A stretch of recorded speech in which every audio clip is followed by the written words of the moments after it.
We're back with another Warzone Masterclass on how to win solos. And I've had a lot of people ask me about what I think about in terms of positioning. And this is a video today that will show you what I'm thinking about in terms of positioning in real time. But before we begin that today, I want to talk about the map of Urzikstan, and I want to give you guys a heat map of what I feel are the most popular locations in Urzikstan. When you get your first circle in the game as you're flying overhead, it's always worth bearing in these heat positions in mind, because this is how I inform myself in terms of where I want to land, where I'm expecting the action to be, where the threats are going to come from. And if I want to get late into the game and win a game, then getting away from some of those higher intensity areas can be beneficial in a solo environment. The heat map that you're seeing on screen right now represents the most popular drop points in Warzone. Now, every point of interest is naturally going to have players gravitating towards it, and there are certain locations that even have a lot of popularity because of the amount of cash that they produce. But generally speaking, these POIs attract more attention than others, and the reason is because of density. The denser the location, the more people feel they have areas to hide in, have areas to search around in, find loot in, get their guns quickly in, and generally people gravitate towards areas like the city because there is an abundance of options, whether that's escaping enemy players or getting the guns, weapons, loadouts, or cash that they need. These options tend to be the most popular. And if you were to apply a circle to any one of these heat mapped examples, you could effectively understand where the most intensity is going to come from. Where will people be fighting on the edge the most? How are they going to be approaching the circle? And once you understand these things, it allows you to make more informed decisions about where you play and why you play there. Without further ado, I'm going to dive on into the video. And again, this isn't going to be an ultra high kill game. I've had lots of comments recently who are like, oh, bro, this isn't a 20, 30 kill game. And I'm like, yeah, that's because most people are just trying to get a solo win. They don't care if they get it with 1 or 75. They're just trying to get the win. And that's what these videos are for. People who want to improve their fundamentals of Warzone, and these are the ways that you can do it. If you enjoy this, drop a like, drop a subscribe, and I'll see you in the next one. First thing to note positionally about this circle is that a good percentile of it is out of the zone already. And that means it's probably going to pull back on itself. So it's probably going to end up, I would guess, somewhere around here in terms of the final circle finish, possibly low town, but we'll have to assess that as the circle goes on. But early on, you can tell it's going to pull back on itself. Now, as I mentioned with the heat map of how Urzikstan works, I'm expecting a lot of people in this region of the map, a handful of people around here, and possibly, surprisingly, a decent number of people around all of military in the north. So generally, the outer range of this circle towards the west side is going to be the most active. You're going to expect a lot of density of players there and a lot of things going on. Now, I'm going to play down towards here because I think this is a really solid option to go for a bounty to get some money on the board. Get my weapons, play the zip, get the bounty out, and get my loadout guns. But we're mostly going to be focusing on positioning. Now, yes, I could drop 10, 20, 30, 40 kills, whatever it I wanted to be. If I wanted to aggro rush around the map and challenge people left, right, and center, that's absolutely an option for me.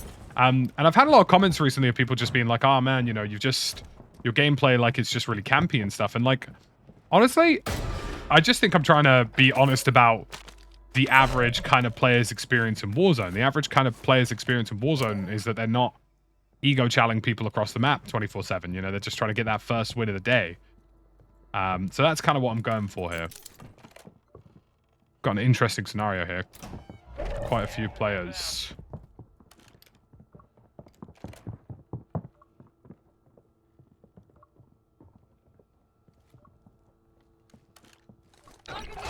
I'm going to airstrike that. I'm going to rotate back through. Just going to go prone.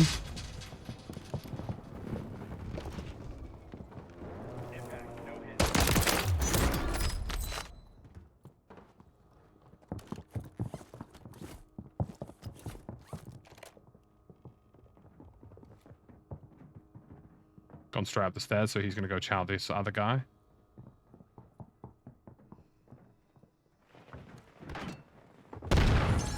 He's jumped. Ended up in a bit of a multiplayer fight here. I'm just playing patient. I don't need to rush in this equation. These guys are all bugging each other out for me. Might add a bit of chaos to the mix, though. Solid copy. Mortar strike on the way.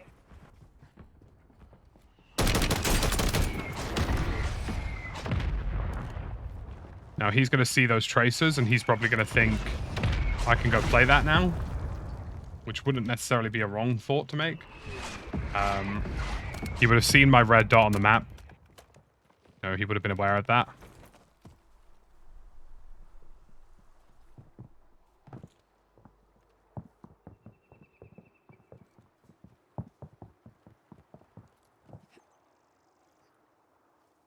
I think the intelligent thing here is to back away.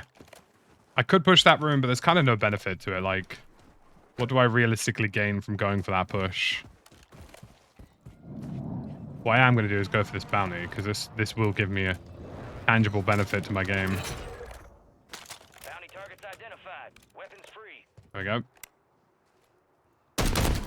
And that is pain. Instantly. Instant pain. Not the best start in the world. I mean, what can you do, right? Oh, man, he's so lucky. He's flinched into the headshot there. So, you know, I took out 3 of the 4 there, give or take. Or 2 of the 4. But what can we do, eh? Right, this is one of those gulags where you just sit behind the box.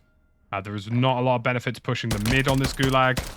It's a Sidewinder, so we single fire the Sidewinder because it's technically a better damage output than without it. Once we've lost this initial footing, we play this middle box here, and there you go. Easy enough. Different gulags require different things in terms of layout. We should have a loadout drop coming in momentarily.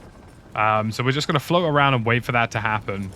I'm going to try and drag the loadout away from this stronghold, somewhere more towards the south side of the map around here. Maybe towards Shahin Manor specifically. I'm confident it's going to pull back somewhere around here. We'll see when the circle collapses. Okay, my loader is literally in Narnia, so I'm just going to dive this quickly and play in the tunnel. Gas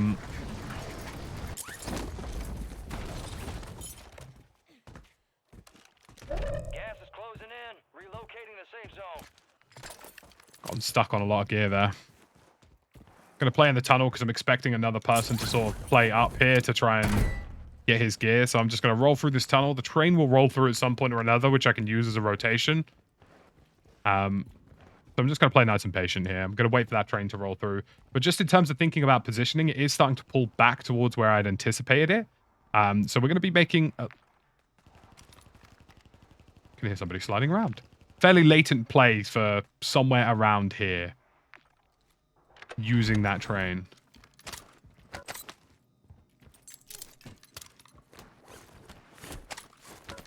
Figured I wasn't too far off with that initial information.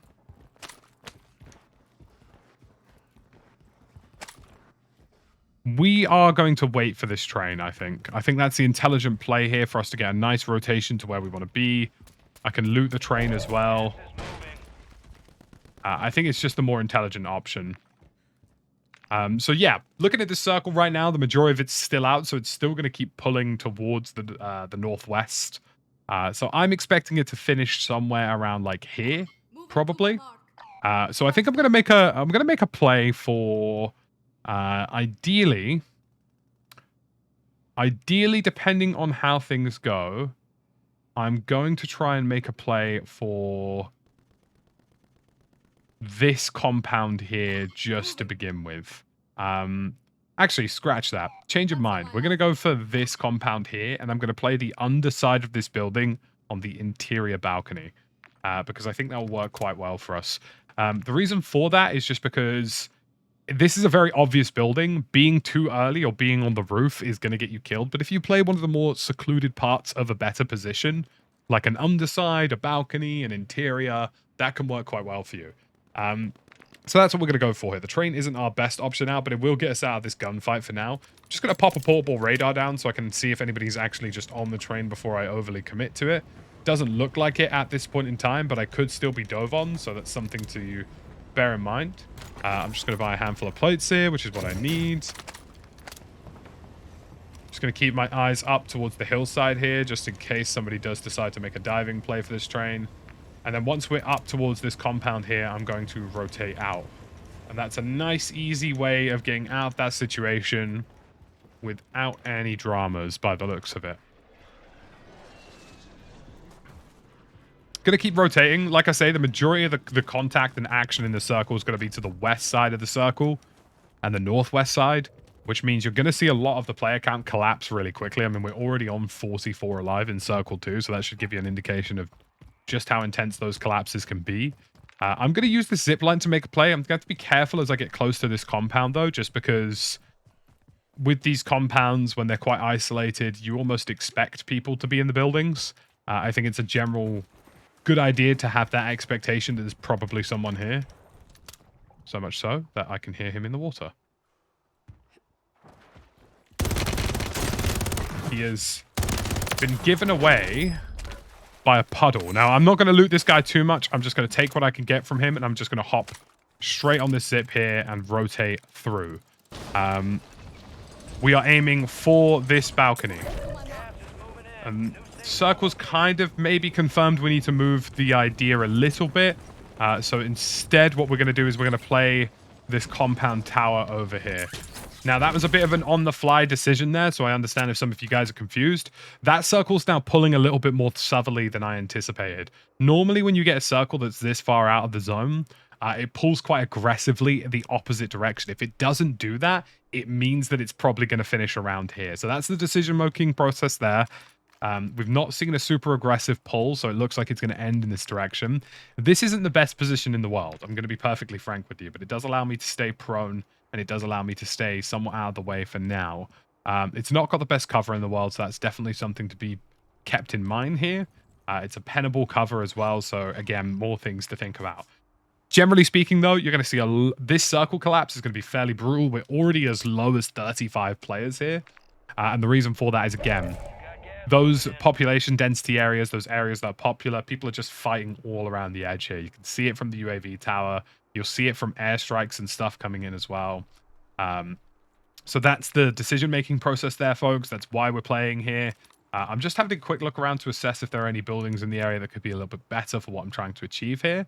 But honestly, I think I'm going to stick with this. It's got enough cover and enough seclusion. This building is on a downhill slope to Shahin Manor, so it's not a good option because you're basically just a victim of height. This building over on this side is all entirely open and exposed barn buildings, and they're so large that you won't get audible if somebody pushes your building.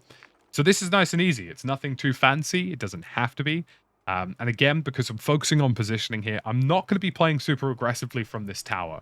I'm not going to draw a huge amount of information to myself. I don't want people to know that I'm particularly here right now. So we're just going to play this nice and patient, nice and prone. Again, like I say, I've had a lot of people in my comment section like, yeah, bro, you're just camping. And it's like, if I wanted to go out and get 20, 30 kills in this lobby, I probably could.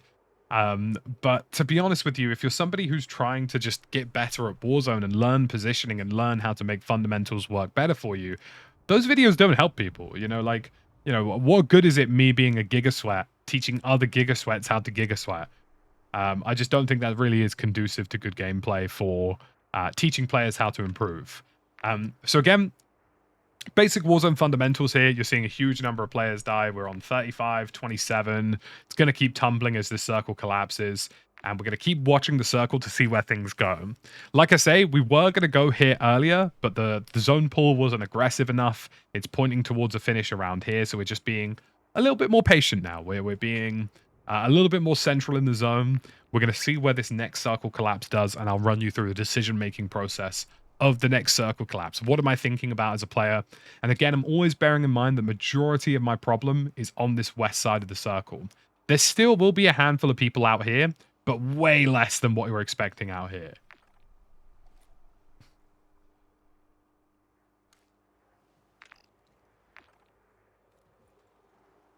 Keep rotating so the game doesn't think I'm AFK, although I wouldn't blame it. Like I say, you're going to see a couple of regain guys go in.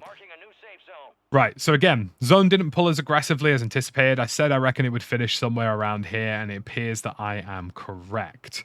Now, this is what I call a circle where the benefit of being early and being present early is non-existent. So I'm not going to do that. I'm going to stay in this location. We're going to let the circle thin out a bit. 23 people alive. These barn buildings are not that great. The problem with these buildings is that they're so large that you won't hear if somebody presses the building, and they don't really have the best amount of defendability. One of them does have like a little upstairs ladder location that could be somewhat beneficial. But I think in a circle where there's not obvious positions to take, because the obvious positions don't really exist, people will go for whatever building is there. So there'll be somebody in this building, someone in this building, and someone in this building. And I think most natural players will gravitate towards those locations. Most people are going to attack those locations, and most people are going to be looking in those directions as well. So there is such a thing as being too obvious. And that's what we're avoiding here by playing in this situation. We're just waiting around, letting the circle kind of do its thing, thin out the numbers. And look, guys, you know, other than the handful of kills at the beginning, I've not really done much, and I'm already top 20. Like, I've made some early rotations because rather than being scared and waiting for the gas to push me out of a position, I'm making more active movements to these locations. The biggest thing I find in solos is that people are afraid to move, and they move when the gas forces them to. So the edge of the circle is always absolute carnage. So if you're one of those players who just makes an early rotation, you make an early decision to make a rotation early, you will be in a victory position, top 10, top 20. Like I say, we've just seen a parachuter land straight in on that building that I called out. Because I said that's where the majority of players will gravitate towards. I'm entirely correct. They'll be in there till the end of the game. From early information, we know we've got some people around here as well. They might think to cross the river early. I'm just playing patient. I don't need to attract attention to myself. I'm playing positioning. I'm showing you guys how we can get this done without necessarily getting a bunch of kills, without having to be the best gunfighter in the world, you know? Someone's just busted glass next to me, so I got somebody local. It's to be expected. Another parachuter is he's going to land on those buildings, trust me. You're going to see him like, he's just going to cut his chute and he's going to land on that. And that's exactly what he's just done. Confident that's where he's probably landed. There's somebody who's just broken glass under me and he's not moving either, so he is probably thinking the same as me here. He's thinking that the circle is pretty active and that he just wants to sit tight. So I've just got to be generally aware that when I push off of this, somebody is in waiting. That is to be expected. Never assume that two audio cues are the same person, by the way. I've just heard a second glass break there. It would be easy for me to assume that that is another player. It'd be easy for me to assume that's the same player, when in reality, I reckon it is another player probably doing similar things. So again, we're seeing nice and early here. All of those buildings are going to be occupied. They're going to be active. I'm going to make a late water play here. And the reason for that is, again, I just want this circle to sort of thin itself out a bit. Heard some shots near me.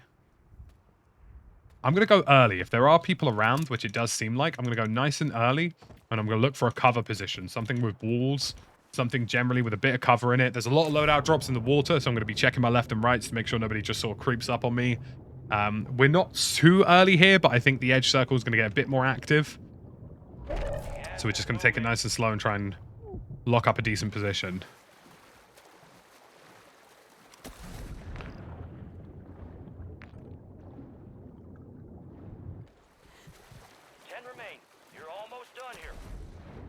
What I'm going to do here is I'm actually going to play a bit aggressively towards this tiny shed. I'm expecting somebody in here, by the way. No one in here. Perfect.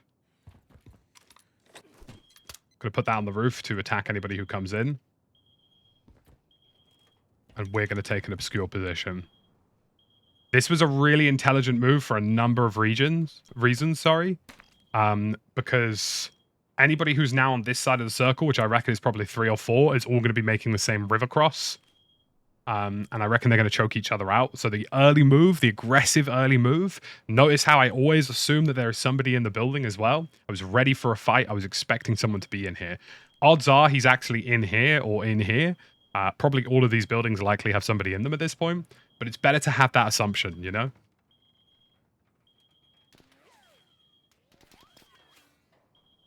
Couple of shots along the waterline there. People playing each other out. Look, there's no guarantee we're necessarily going to get a win from this. I would like to say it's a possibility, but it's not a given. But I've at least shown you guys that it's very doable to get really good placements. Something deceptive about this circle, by the way, is that if there is somebody...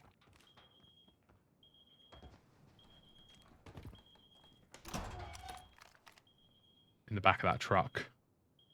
I was going to say, if there is somebody in this building, which I think he just ran away and ran out. If there is somebody there, he still necessarily doesn't have to move this circle. There is now somebody in that truck, 100%. We know that for a fact now. Just going to keep it tight. I ain't got to move yet. Somebody has just died in the building behind me, as I just mentioned. Like I said, there'll probably be another person there.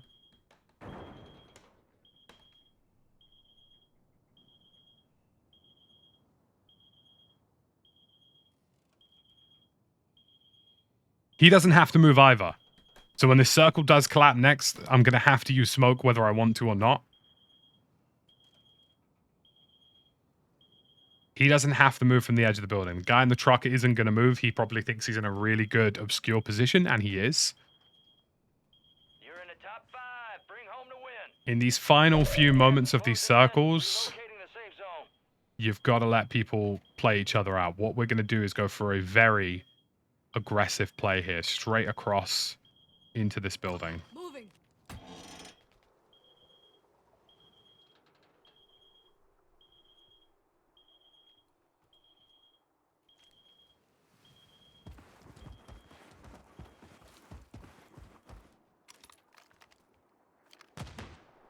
Got gas moving in.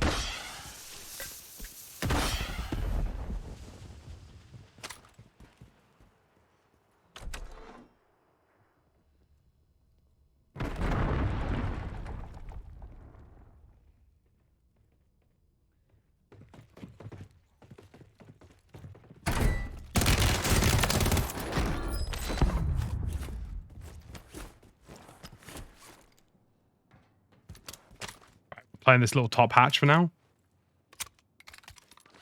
As the zone rotates in here, we're going to take the roof.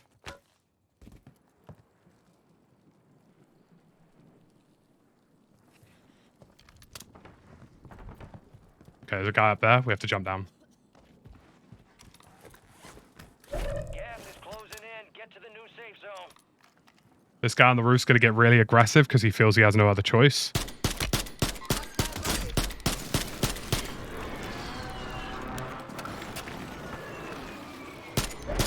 is inbound.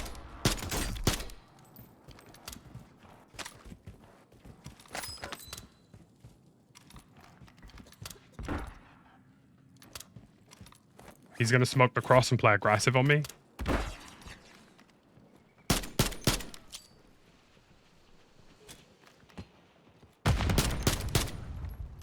There's still one player to worry about. And he's under me. You just heard him try to shoot at my feet. We've played the aggressive move here. We're just going to sit tight now. Just pop the claymore down. I'm going to let the shield guy and hopefully this guy chat each other out.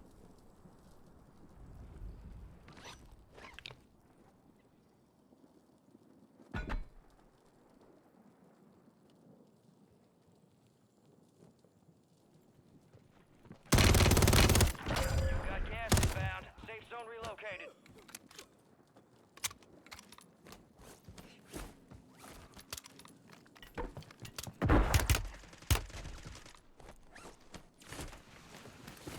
Finish your mission. Take them down.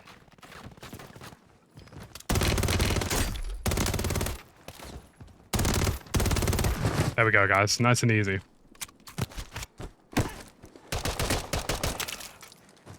I played a lot of patience towards the end there. I wanted to get those guys to fight each other because a riot shield is difficult. He made a really good cross to that set of, I guess you would call them obstacles. The riot shield player, which gave him a guaranteed position. The bonus of the riot shield is that he's allowed to check where his opponents are. He heard me and him fight, so he made that position over. I was expecting him to kind of make that play, given the zone pull. I was expecting somebody to play the hold, which is why I jumped back into the building. We let those guys fight each other. There was a bit of urgency. The zone started collapsing. We even took a little bit of gas in the process.